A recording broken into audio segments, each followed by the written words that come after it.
नमस्कार दोस्तों, भगवान विश्वकर्मा जी की जयंती है और आदरणीय प्रधानमंत्री मोदी जी का जन्मदिवस भी है, तो मैं उसके बारे में चर्चा करना चाहता हूँ। तो पहले दोस्तों है 17 सितंबर और 17 सितंबर को हम लोग हर साल विश्वकर्मा जयंती बनाते हैं और इसी दिन आदरणीय प्रधानमंत्री मोदी जी का भी जन्मदिवस है।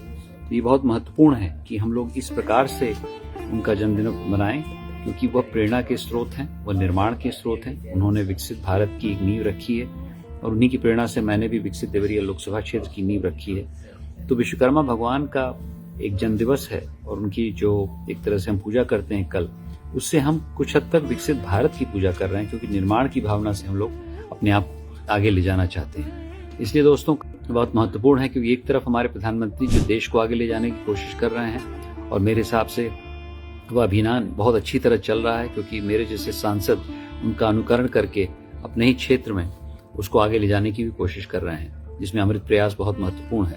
और दूसरी तरफ एक ऐसे भगवान जिन्होंने भारतवर्ष को निर्माण की भावना से आगे बढ़ाने की हमें प्रेरणा दी है।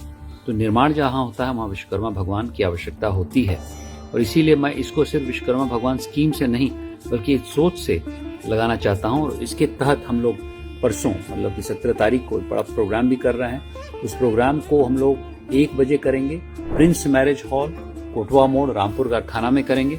आप सभी लोग उसमें आमंत्रित हैं। मेरे हिसाब से बहुत महत्वपूर्ण कार्यक्रम होगा, क्योंकि इसमें जो अमृत प्रयास के लिए और विकसित देवरिया लोकसभा क्षेत्र की मेरी जो रणनीति है उसके बारे में पुनः हम लोग संकल्प लेंगे और एक ऐसे दिन संकल्प लेंगे जिसमें निर्माण के भगवान विश्वकर्मा भगवान हमारे साथ चलें, उनका आशीर्वाद हमें मिले, हर वर्गों का आशीर्वाद मिले।